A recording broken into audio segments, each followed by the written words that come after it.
Welcome back, everyone. This is Dave from Corman Productions with my co-host Stacie here to talk about the original Quantum Leap, Season 4, Episode 13, titled Temptation Eyes. The episode's description reads as follows. As a television reporter, Sam protects a psychic who can tell who Sam Beckett really is from a serial killer. That's a really awkward sentence, but no. Sam is not being protected from a serial killer.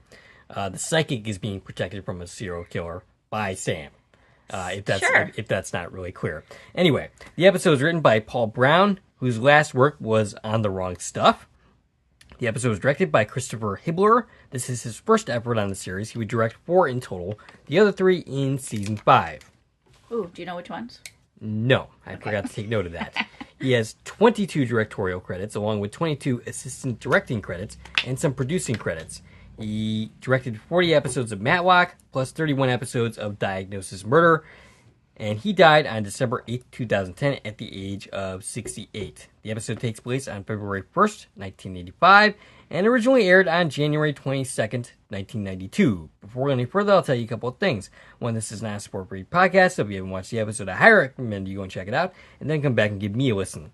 Secondly, if you're listening on one of the platforms that this podcast is now available on, please follow and feel free to check out my YouTube channel, Corman Productions, where additional content can be discovered, both Quantum Leap related and otherwise. If you're already on my YouTube channel, please like, share, and comment, and subscribe to my channel. All right, shout-outs this week. All right, what do we got? We got Jessie Targum. Ooh, welcome back, Jessie. Yes, she actually had a birthday on January 21st. Oh, happy birthday. I'm going to decline to mention the year. She's actually not thrilled that it's on there. So you're learning. Yes. So 2 years now we've been doing this, and every single time we have a birthday, your question is, how old are they? Yes. And I tell you every time, Dave, stop asking how old they are. They don't want you to say how old they are. You can just say it's somebody's birthday without saying how old they are. All right, fair enough. Especially if it's a woman. Fair enough. And you're finally learning, I think. But it sounds like you had the conversation with her. I did. That led to you not saying the year. And for those of you who are not familiar with who she is friend of the channel. She's the daughter of Tommy Thompson, a writer and producer on Quantum Leap. He took over producing duties, I believe, in Season 4. He was executive story editor in Season 3, and he basically was a producer from Season 4 onwards for the rest of the show. So, happy birthday to Jessie Targum. And Alpha had an issue with when Sam leaped in the last episode, and he had this to say. As a former track runner, you learn new things about him every day. Right. I think Alpha has a lot in common with Al. Yes, As in, has done everything. Do you think lots of stories. Do you think he was also an astronaut at one point? Maybe. Oh, well, let us know if he was. Maybe. So, he says he would have preferred that Tommy would have been a distance runner if they were going to have him leap out after the gunshot. In sprinting tenths of a second count, Tommy came back to a body not warmed up, or having the awareness he was in a race until it was too late. Tommy probably came back to suffer an embarrassing defeat, especially when he tripped over his feet and ended up on his face. That's my adding. That's not what he said. But my only consolation is if another runner had scratched, he would have a chance to regain situational awareness. And yeah, I kind of agree that leaping out after he started running was a bit silly, because he would have ended up flat on his face. Right, it'd be similar to how, Sam leaped in, not knowing what's going on. Yeah, exactly. Mimi Gal thought that last week's podcast was a great one. She thought Sam drank tea in Piano Man. I'm going to take her word for that. Yeah, I know there were several instances where tea comes up. And she is sad that she won't be able to go see Scott Bakula in Man of La Mancha, but hopes we have a fun time. We will have a great time, absolutely. And we will bring back all the stories for you guys. Yeah, absolutely. And we got to remember to actually take a lot of pictures and get a lot of video clips. And I tried to do that last time, but it wasn't enough. Right. When we actually put the video together, we were like, wow, we failed. Yeah. There were so many little opportunities that's dang, I wish we had a picture of that and a clip of this. And why didn't we interview this person while we were standing and talking to them? Right. So we need to do a little better this trip. Yeah, absolutely. Now that we have a trip under our belts. Yes. We're getting kind of a do-over. We're going to go see Scott Bakula again. I don't think we're going to get to meet him this time. Yeah, probably not. But we need to do a little better at collecting our media to put together a really good presentation when we come back. Absolutely. All right, so Stacie, your thoughts on this week's episode. All right, Temptation Eyes. So this is another classic episode. It's one that I think a lot of people put in really high regard. It's never been a favorite for me. Nothing wrong with it. It's just not, one I've ever really gravitated towards.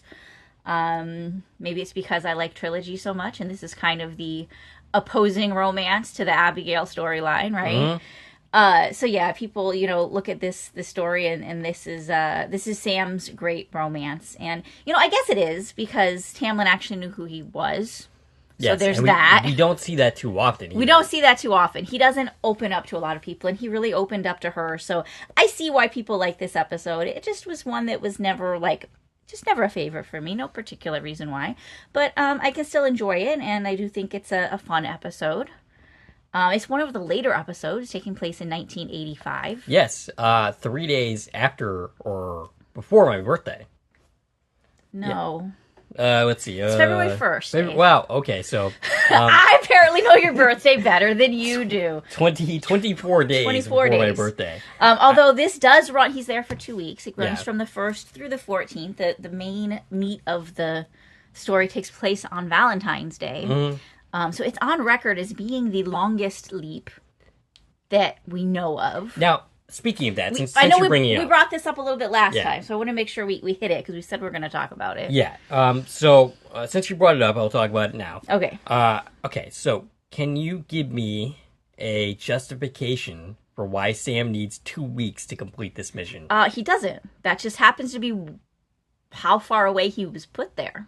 Okay. Now, I'm going to argue he didn't do a very good job. Because he didn't do anything during those 2 weeks except stay in bed with Tamlin. At least that we got to see. Like, the entire 2 weeks passed through one music montage where we saw him do absolutely nothing for the leap. I mean, come on, the man works hard. He deserves a vacation every once in a while. He needed it to, figure out who the killer was. Yep. And, lots of people are dying. And he did zero detectiving. Mm-hmm. What is he doing? He's like, I'll just wait till the day she's supposed to die, and then we'll figure it out. All right, fair enough. So why did he need 2 weeks there? He didn't obviously need it, because he didn't use it. Right. He was just happened to get there 2 weeks early. Okay. Maybe it's perhaps that God, Time, and Fate wanted to give him a little vacation. I mean, sure, absolutely. Maybe God, Time, or Fate wanted him to have this little romance. It's totally possible. And I can see, after rewatching this, why... some people in the fandom were like, hey, maybe, they are Ben's parents. Okay. And no. I mean, I was no to that right from, the first moment that became a theory, because Tamlin is not Korean. Right, yeah, exactly. Before we did end up meeting Ben's mom. Before that even happened, I was like, well, no, that's not this. But I can see the appeal to that conceptual storyline that people had in their heads. Mm-hmm. Okay. So if anyone else wants to come up with an alternate theory for why Sam needed these 2 weeks, or why this is the moment that God, Time, or Fate leaped him in, that hasn't already been mentioned by either me or you, feel free to drop a comment and let me know. Well, okay, I'll give you a why this was the right moment for him to appear, even though it didn't involve the 2 weeks. This is the moment that Dylan would have laid eyes on Tamlin. Okay. So if Sam wasn't there, Tamlin and Dylan never would have spoken to each other. So this was his opportunity to, get to know her. Right. And she is the victim. Yeah. The next victim. Yeah. So Dylan, would have never have even known who she was. Right. Although, that totally begs the question, why did she end up dead then? Well, yeah, because of how this episode plays out, it's not really clear to me why she was chosen in the first place. Yeah, exactly. When Dylan wouldn't have known. And maybe Dylan always met her. Maybe Dylan and her always had a thing. Mm. I don't know. Maybe. But yeah, if Sam wasn't there, original history, why did she get killed? She was working with the police, sure. That's why she's a target, but she didn't identify him. Right. She wasn't going to identify him. Nope. If she wasn't in this person's presence, that would never have happened. She'd identified the other guy, and he'd have gotten caught, and then the killings would have... That would have been the end of that. Yeah. And I think it's pretty clear in this that the real reason she got killed is because she was close with Sam. Right. So yeah, I feel there's maybe a logic break there a little bit. Maybe, perhaps. All right, so anything else to say before we just dive into it? Well, we're kind of all over the place. We might as well just get into the story. Okay. So, Sam leaps in and finds himself about to go live on network TV. His cameraman, Ross Tyler, informs him that he's alive, and his only response is to say, "Oh boy," and credits. Ross is played by James Handy. He's got 145 acting credits, including The West Wing, The X-Files, and recently in the movie Logan, which was the last movie that Hugh Jackman played Wolverine. Now there's another one that just came out, and I really want to see it. But yeah, so that's him. He's also in an episode of NCIS Los Angeles. He's in an episode of Early Edition. Oh, okay. Which I did give up watching. I only made it through a couple episodes. Why?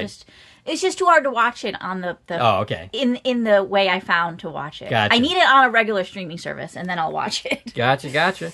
All right, so back from the credits, Sam gives a very awkward report from a crime scene that doesn't really give his audience any information whatsoever. Yeah, he fails to report. He's basically just like, "Oh, I'm in San Francisco." There's a cop standing behind me that you could totally see. And after Sam is done, Ross is annoyed with him, wondering if he's trying to blow their big break, as other networks are watching. The investigators walk by Sam and Ross and make it clear that they are no fans of them, and the killer has apparently been giving Sam tips. Ross defends Sam, saying the police were informed after. Sam meets psychic Tamlin Matsuda, played by Tamlin Tamida. And this is a person that I know Alpha is a very big fan of. She actually played Daniel LaRusso's girlfriend in Karate Kid 2. She reprised the role in Cobra Kai, and I think she's gonna again in season 6, though she hasn't come up just yet. Okay. Yeah, basically they split up the final season into 3 different 5-episode blocks. She didn't appear in the first 5 episodes, but I think she's going to appear going forward, because I think her name has come up a few times in relation to one of the characters. Okay. And that doesn't mean anything to you, but maybe it'll mean... It does not mean anything to me, but that's okay. A lot of people watch Cobra Kai. Yep. She was I'm also, just not one of them. Yeah, she was also an admiral on Star Trek Picard. Yes, she was in 6 episodes of that show. Yep. I also have, she was in 6 episodes of Man in the High Castle. That's a fun... I don't know if fun's the right word. I enjoyed that show. It's an interesting show. Okay. And she's in 37 episodes of The Good Doctor. I did not know that. Yeah, she's busy. Wow, okay. I totally missed that credit. Okay, so... we also, during this, met Detective Max Collins. He's played by Kent Williams, and the only other credit he has besides this one is 4 episodes of Hill Street Blues. Okay. That was a famous cop show back in the day. Back in the day. Yep. All right, so Tamlin recognizes him as a TV host and says she's helping the police, and she has a feeling the two of them will meet again. Yeah, she's right. Yes, she is. She must be a psychic. I guess so. She talks to the police and gives her disturbing visions of what happened to the victim, and we see the victim as she is killed. And through the window, Sam and Ross record what Tamlin has to say. She says that he begs the victim forgiveness for what he's going to do. In the alleyway, Sam talks to Ross about wanting to talk to Tamlin, and Ross expresses skepticism about the psychic and calls it a night. Sam takes a rain check on drinks with Ross, and looking over this whole scene, we see a mysterious figure lurking who quickly takes off. And he's played by Rob LaBelle, who appeared in the series' first wave, Smallville, and the X-Files Season 1 episode, I forgot what the episode title number was there, but it was Ghost in the Machine, which is actually an episode I covered on this channel. Oh, I didn't see X-Files on him. Yep. Probably because he's one that has, sometimes you have somebody that just has so many credits that you want to mention, right? He's a very busy actor. Yeah, sure. so I have used in 2 episodes of A Million Little Things, another show that I love. He was also in Man in the High Castle, 2 episodes of that. He was in 3 episodes of the 4400, like the original one. That tracks for me, because he was very busy in the genre television scene. And of course, his character name here is Tony Belch. I don't think they ever actually say it. Okay, well, we'll learn we meet him later. Yeah. Like you said, he's just kind of seen in the background at this point. He'll definitely come back. And, so we learned that this girl who was killed, her name's Janine, Tamlin doesn't know if it's the same killer as the other 5 girls. So this is the 6th murder. And that, of course, becomes important, right? That there's some ambiguity of, is this the same killer? Well, of course it is, right? Yeah, of course. So Sam ends up greeting Tamlin, who correctly surmises that the run-in was no accident, that he waited for her. He offers to walk her home, and it's clear that Sam is very taken with her. She agrees to this, saying she doesn't know him, but it feels like she does. Back at her place, she says she was teaching in England. Yeah, not only did he walk her home, but he gets invited in for tea. Very nice. And of course, we know that Sam drinks tea. That's become a hot topic as of late. Do you want any tea? I do want some tea. And of course, this is makes me think of Brom and Mrs. Lou and all that. That was my inner Mrs. Lou. Yes. So when she got home, she had a dream about a girl being murdered. She asks if he doesn't believe her, and Sam says he wants to believe. And this phrasing made me laugh because it made me think of the X-Files. Right, of course. Yeah. I want to believe. Yep. And she asked him if he had ever known about something that happened in the future, and then if he'd happened to know something that was going to happen in the future, and then it did. And first of all, that's an odd question. But she means, didn't you ever have a sixth sense about anything? Right. And the answer is, of course, he knows about the future because, that's his job. So, Al arrives and that's his take. Yep. Of course you do. Yep. And this is 9 minutes into 9 minutes and 24 seconds of the episode for Al to appear to answer this question in the affirmative. She, of course, can't hear his answer. Tamlin thinks most people are psychic to some degree. Al wants to get rid of her so that they could talk and Sam ends up suggesting tea. Just then, Tamlin offers to get him tea. Actually, okay, I'm sorry. My note's wrong here. Or actually, how I'm reading my note is wrong. Okay. So Al suggests tea, and then Tamlin offers to get Sam tea in response. The idea is that she is sensing what Al's saying, even though she can't hear him. Right. Which is kind of creeping Al out a little bit. He doesn't believe it. Now, Al is so funny, right? Because he doesn't believe in any of this. He thinks that she's just a fraud. But I feel like he should believe this because he's always like a believer of things. Usually. Right? Usually he is. This is a bit out of character. His whole appearance in this episode is very out of character for Al. That's what I was going to say. It's like he definitely is out of character. Okay, so his first thing to say about Tamlin is he tells Sam to forget about her because he's too old for her. Instantly, he's like, forget about her. Like, what are you doing? Why are you looking at her? Right. And then, later they're fooling around. He's like, I don't want to watch this. I'm leaving. Right. Really, Al? That part, that's not Al. No. So, he picks up on the interaction with her and tells her to forget about it. He's too old for her. And he's specifically speaking about his host. Right. He's specifically talking about Dylan. Dylan's 59. He's set to retire next month. That's pretty early retirement. It is. And since when does Al care about an age difference like that between a man and a woman? Right. Especially if the man is older. Why does he care? Like, it's such a weird... Yeah. He's... Like, in my note actually says he's oddly prudish in this episode. He is. And, it's very... He takes a very strange stance all around. Yeah. All around in this episode. Something's off with Al. Yeah. What's going on with him? Maybe he's having problems with Tina, and he's just not telling us. Maybe. So Sam says he's actually just right, as far as he's concerned. Yeah, himself. But Al points out that he might be, but the guy he left into, not so much. And we already talked about some of this, so moving on. Sam wonders if he's there to stop the murders, which will take place in 2 weeks, according to Al. Tamlin's murder, specifically. Yeah. This is where we learned that she's the next victim. Yeah. And up until her, all of the victims have been strippers or hookers. She does not fit the pattern. Right.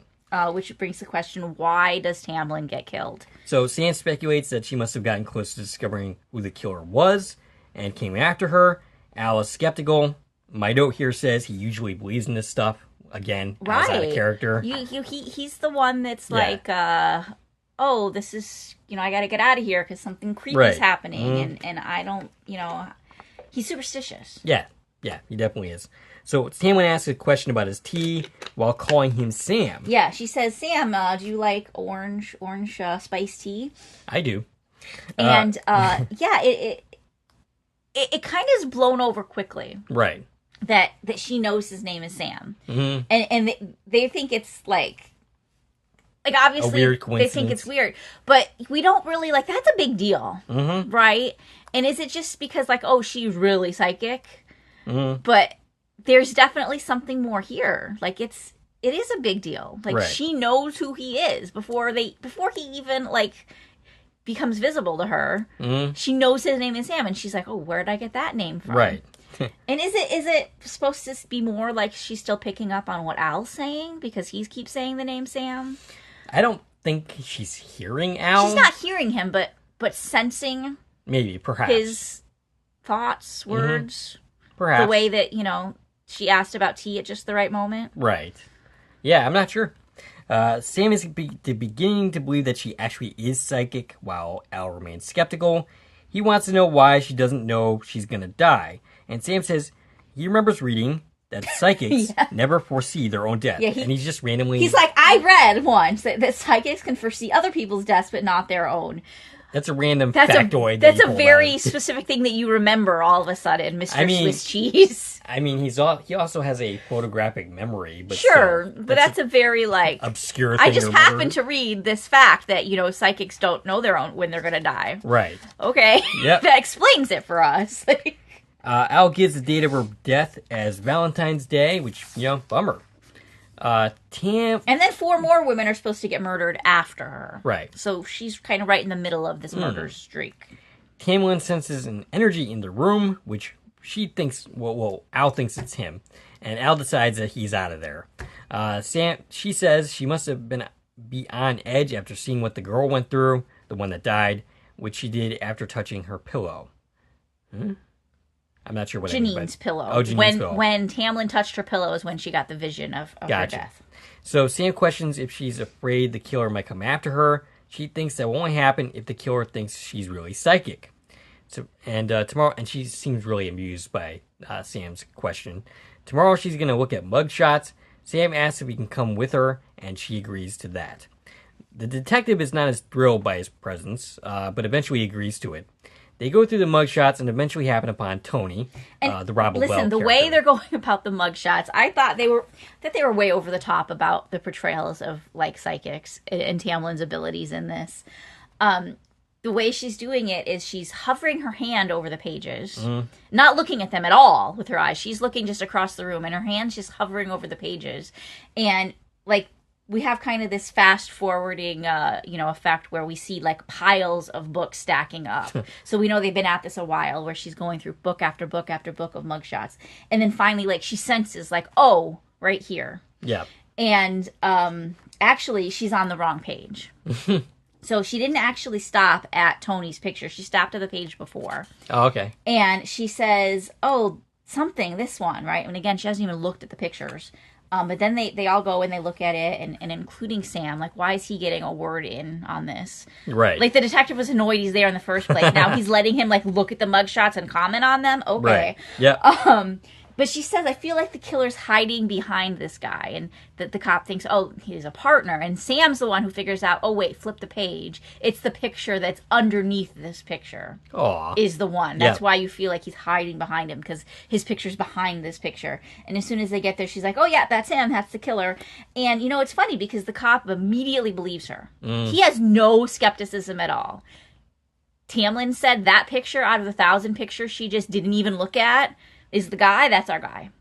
They put a bowl out for him, no question about it. They're looking for this guy. I'm kind of curious if he's had lunch with Agent Mulder from the X-Files. So Ross and Sam end up looking at B-roll footage with Tamlin, who gets sick and goes to get some water. And Ross questions Sam on Tamlin, hinting that he suspects something romantic is going on.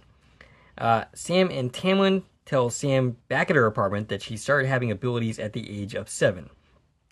She glimpsed her mom, telling her not to be afraid, and the next morning her father was crying, and her mother was actually dead. She was hit by a drunk driver, and she couldn't have been in the bedroom when she saw her. Right, so she had a vision of her mom after her mom died, didn't know her mom was dead, and ever since then, she's been seeing things, and she's been having premonition dreams. Mm-hmm. Which is different, right? Right. The whole, I can touch this girl's pillow and see how she died. Yeah. That's a vision of something that's already happened. Now we're learning that she's having premonition dreams. That's learning something before it happened. Right. So those are 2 very different abilities she's claiming to have. I know. She's quite amazing. After that, her dream started. She goes over to the mirror crying. And when she looks into it, she sees Sam and not the person he leapt into. And she's like, who are you? She reacts in shock and asks him, "Who are you?" Yeah. So from that moment forward, does she see Sam every time? I'm guessing that was what the deal was. I get that she saw him in the mirror, but is it just that she sees his mirror image the way he sees the host mirror image? Or does she see him? I kind of like to believe after that moment. I kind of like to believe that she actually sees Sam and not the person he's left him to. That somehow she's seeing beyond the aura that is right. Sam and once that veil's been broken, it stays. It's done. Speaking of which, we did also get to see Dylan in the mirror before he switched over to Sam. And this is probably the only time, actually, that we've seen Sam in a mirror. Mm-hmm. You know, unless it was the Leaper we're looking at. Yeah, we've seen that lots of times where we get to see the Leaper looking like Sam. And those must have been fun to film. But I mean, where we're actually looking at Sam and we see Sam in the mirror. Right. Other than mirror image, I guess, is of course when that happens. Yeah. But we see Dylan, and then we see it change to Sam, which is actually really cool that they did that. It is really cool. But what I wanted to bring up is who played Dylan at this point. It's Harker Wade, who's actually a producer on Quantum Leap. He's a producer on the entire series. And he worked on other shows as a producer, such as Battlestar Galactica and Sequest. Oh, cool. All right, so Sam slowly realizes that she's seeing him and says that she has seen him in her dreams. She asks him again who he really is, and Al appears to warn Sam not to tell her, as he might not leap. Sam asks, what if he doesn't want to? And slowly but surely tells her who he really is, much to Al's irritation. When it seems like things are about to get intimate, Al hightails it out of there, and once again, it's like, he's like, oh, I don't want to stick around and see this. But, the normal Al would totally want to stick around and watch. Right. Without, get out of here. Encouraging Sam. Yeah, exactly. Yeah, it's very strange. It must be something about Tamlin that, maybe he is just so uncomfortable with her psychic abilities that he just can't face the whole situation of what's happening. So she realizes that he got there by leaping and figures out that she is the next victim. She asks Al how long he will be there and if he will leave after she dies. And she specifically came up with the word leaped. Yeah. All on her own. Yep. She used leap. He didn't use it. He goes as far as to tell her the name of the project. Mm-hmm. Like, he's very open with her very quickly. Like, he's like, yes, my name is Sam Beckett, using last name, said Project Quantum Leap. He did everything except, give her the address. And of course, this here, out of every classic episode, is what you have to be reminded of when we think about, Ben and Hannah. Right. She's Hannah, except she only exists in one episode. Right. She knows the truth. Mm-hmm. She would go forward knowing that time travel exists, knowing this project exists. And very soon for her, because it's 1985. Right, yeah. This is like another 14 years. Well, actually, even less than that. Yeah, I mean, are they in Starbright at this point? Not really sure, but probably. Like, we're close. We're things are happening. Mm-hmm. And that's interesting. Yeah. Like, that she would actually, live through all of this, and know what's going on. Conceivably, I mean, if she doesn't die... she doesn't die. Spoiler alert, we save her. Yes, so she would still be alive, during Project Quantum Leap and when Sam takes his first leap. Right. And this would have been an interesting story to revisit at some time. Yeah, I'm surprised we never did. Because it is a modern story, and she does know so much. There's got to be a fan fiction. Or... Oh, I'm sure there's lots. Yeah. I'm sure she's come up plenty. Yeah. So Sam says they can change history so that she doesn't die, and one thing leads to another, and they end up making love. And then we have time passing. We have the music montage. Yeah. I Want to Know What Love Is plays. Yep. And the moon. So the moon is where the moon comes into place. We were told earlier by Al that she dies on Valentine's Day and it's a full moon. Right. So at this point we see the moon is, I don't know moon words, but it's like a quarter moon. Mm-hmm. And throughout this music montage, we're cutting back and forth between scenes of them being intimate on all different days because they're wearing different clothes every 30 seconds. And the moon's growing. We're watching the moon go from where it started until it gets to the full moon. Mm-hmm. So it's a really cheesy music montage. I love music montages, but there's not much content to this one. Right. We have 2 weeks passing, the moon is changing, and they don't leave bed.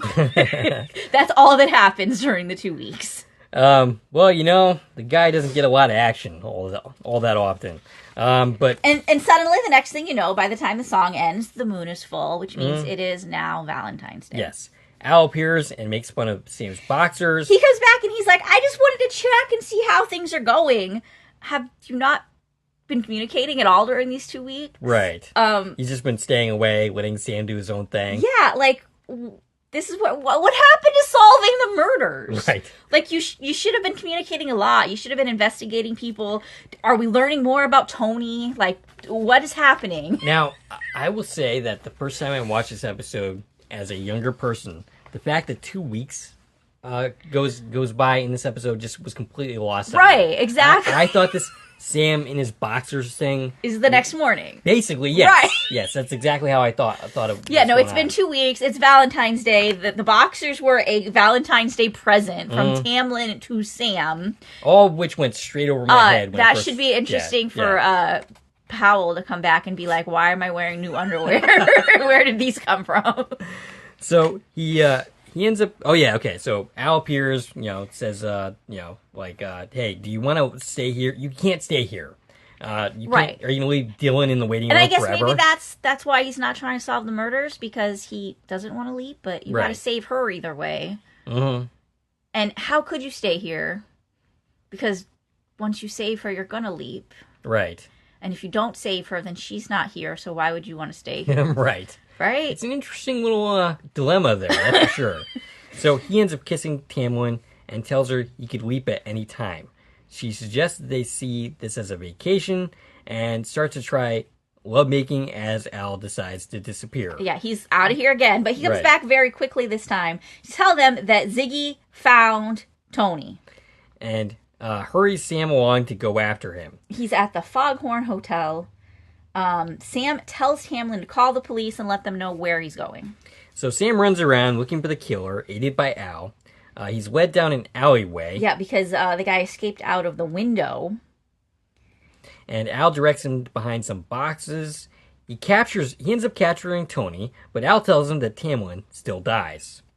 The police apprehend Tony, but it changes absolutely nothing. And they speculate that Tony might be a copycat killer and the real killer is still out there. Right. But they so actually got Sam the basically beats the guy up while they're waiting for the police Yeah. to catch up to him down the alley. And he confesses to killing Janine, the girl at the beginning. He says he did kill her, but he didn't kill the others.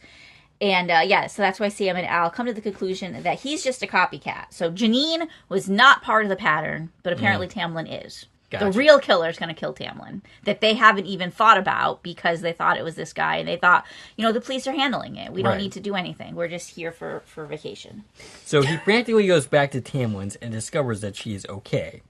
At his job, Ross tells him that he missed his birthday for the first time in 25 years. Yeah, Ross's birthday was last night, so on the 13th. And, of course, Sam didn't know that. Right. Maybe Al should have told him. Maybe. Ross plays it off and says that Tamlin must have him under some spell as he apologizes. The phone rings. Ross says it's the killer, and he answers and gets some vague threats about Tamlin.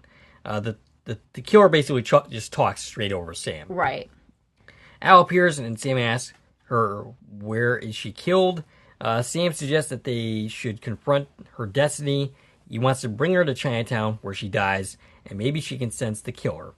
They go to Chinatown with Ross tagging along. She says the killer is close by, closer than you think. Sam runs after someone he suspects, leaving her with Ross, and it turns out to be a random homeless person and not the killer. Well, it was some little Chinese woman who I'm pretty sure thought that Sam was the killer chasing her. Yeah. So it was very it was a very poor choice of who to follow. Right. Because you just left Tamlin and you're like, I'm gonna go chase this person down an alley.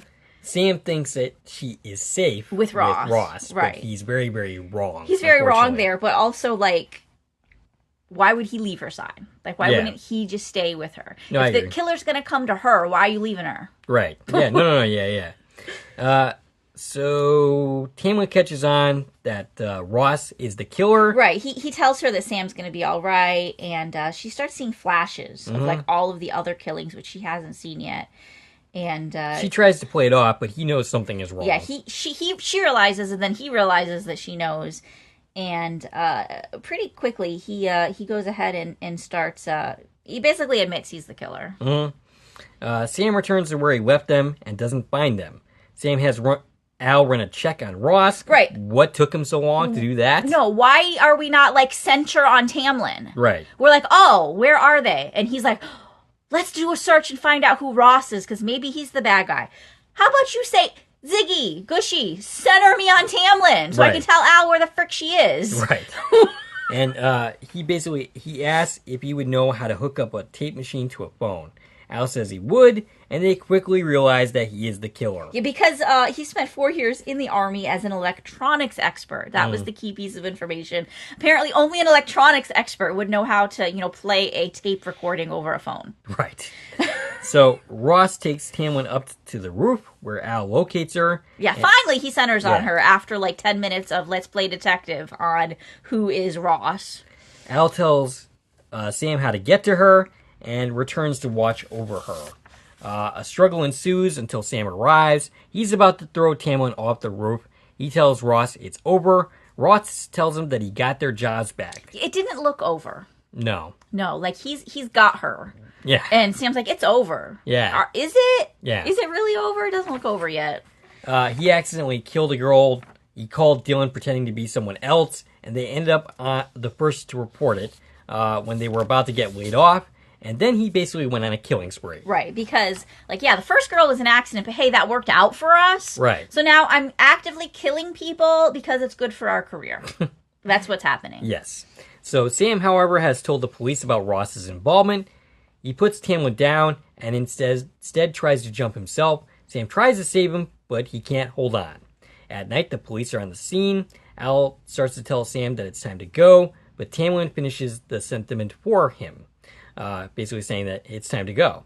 And Sam says he will never forget her, and he might come back, but she knows he won't. They embrace, and Sam leaves. And during this final embracing scene, we get a variation of the home theme playing. It's a little bit different, but it's in there. Yep. So it's like the sentiment is, oh, this is a home for Sam. Like he found a home with her. Mm-hmm. But it's not like the full-on home theme. It was. Right. I enjoyed that. I thought that was interesting that we did that take on it. And yeah, I guess because she said, no, I will never see you again, led us to the fact of why we don't revisit this, because they kind of locked it up that we can't, right? Yeah, I mean, she is psychic, but it doesn't mean she's always right. That's true, but she did seem to be pretty right about everything. Yeah, that's fair. So... let's see, the only credit that I didn't get to was an uncredited credit. Interesting how that works out. And this was a reporter, I think it was a voiceover credit that we heard someone doing, and it was played by Alan Baltes. Okay. And that's everybody. Not a lot of people in this episode. Yeah. It's a fun episode. It's a fun episode. If you're really want to know your full Sam lore, this is definitely part of his story. Yeah. Next week next week we'll probably do it. Next episode, either way. The Last Gunfighter. Yeah. Now, I do remember enjoying that episode, and I think the main reason I like it is because of one of the central performances in that episode, coming from John Anderson, who also appeared in a Star Trek The Next Generation episode. I don't know who that is. You wouldn't, because who is that in the episode? He played the partner, the other partner. The other guy. Yeah. Okay. He's no longer around, I'm pretty sure, because he was quite old even back then. So sure. But yeah, it's a fun. It's the Western episode. But you know what's really funny, and maybe I should save this for. Well, you can say it now. We'll revisit it. So there is a plot point that is very similar to a Sliders episode. Oh, absolutely, and we've talked about that before. We have. We talked about this while we were doing the 2022 version of this story. Gotcha. Which is Salvation or Bust. Right, yeah. We have a Western episode in that series as well, and we, of course, did a lot of comparisons between that and The Last Gunfighter. And the Sliders episode, which the name of I don't know. The Good, the Bad, and Ugly, or something like that? That sounds right. Actually, I think that's the movie. The good, the bad, and the wealthy. Okay, Yeah, that yeah, sounds right. That yeah. sounds right. And all three of these stories Yeah. have very similar plot points. Yes. And to the point where I remember when we were doing that and talking about them, I was so confused over, wait, was this Quantum Leap or was this Sliders? Right. This particular little tidbit I'm thinking of. And it's Right. like, oh, it's kind of both of them because they all do the exact same thing. They tell Right. the story pretty much exactly the same, which is kind of funny. Yeah. I guess it's standard issue Western material. Standard issue Western, but yeah, there's some serious similarities between the classic Quantum Leap episode as well as the Sliders episode, yeah. And, that come back in Salvation or Bust. And, after we're done with Quantum Leap, or at least after we get to the final episode, we won't be done at that point because we're still going to do some other Quantum Leap related stuff, I assume. We'll go back. You can never be done talking about Quantum Leap. Of course not. But, yeah, what I'm trying to get at is after we've done the final episode, we're going to go on to talk about Sliders. So we'll eventually end up talking about that episode as well. Yeah. Maybe. We'll see. Yeah. Potentially. I think we'll do at least the first couple of seasons We'll see what happens. Yeah. You know what? It depends on what else comes our way. Right. Right? What else is going on in the world? Because we can't cover 12 shows at the same time. We can't? We can't. Okay. So it's a fun balancing act that we're playing around here. Yes, absolutely. Fun to the point where we're about to film something that we're not going to air for 3 months. Yeah. So fun times around here. All right. For everyone who thinks we're being lazy right now and only putting out one episode a week. Well, Dave, actually, you've been putting out content on your own as well. Yeah. You've been very busy. I took advantage of your absence to record a bunch of X-Files stuff. Yeah, and you know what? I picked up on the fact that you've been doing a lot on your own because you had a lot of me and my's in your monologue that used to be us and ours. Oh, really? Did I do that when I started recording this one? Yes. Okay. Gotcha. Last week, too. That's okay, though. It's okay. It's funny because when we first started, we had trouble, getting the balance right. Sure. Working together. Going back to solo work is it's weird. now 1,000 times harder to do solo work as opposed to doing it with you and I. Yeah. Because now I'm used to this. Right. And now it's 1,000 times harder to do things on my own. And so I have to do a lot more editing when it's just me because I stumble a lot more. Because you don't have anybody picking up the pieces for you. Right. And sorry, Dave, I'm not doing X-Files or Star Trek or any of that. No. I did not think that you would. All right, so I think we're done. I think we're done here. Thanks for hanging out, everybody. Yeah. We will be back next week with The Last Gunfighter. Yes. And we're working on great things that are coming this fall. Yeah, and plenty of stuff that we hope you will enjoy. All right, so Stacie, we reached at. I can reach on Twitter, X, Instagram, and Threads at TVN Coupon Talk. If you like this video and want to support the channel, there are a number of ways to do so. You can follow me on Twitter at Core Productions. You can join one of my Core Productions Facebook pages. You can buy something from the Core Productions store on Zazzle. You can, actually, did I say that right? Core Productions store on Zazzle. You can buy me a copy. You can join the Core Productions membership for 99 cents a month. And of course, you can like, share, and comment on this video, as well as subscribing to our channel and hitting the bell so that you get notified when new content drops. This is Dave and Stacie from Core Productions, signing off. Bye.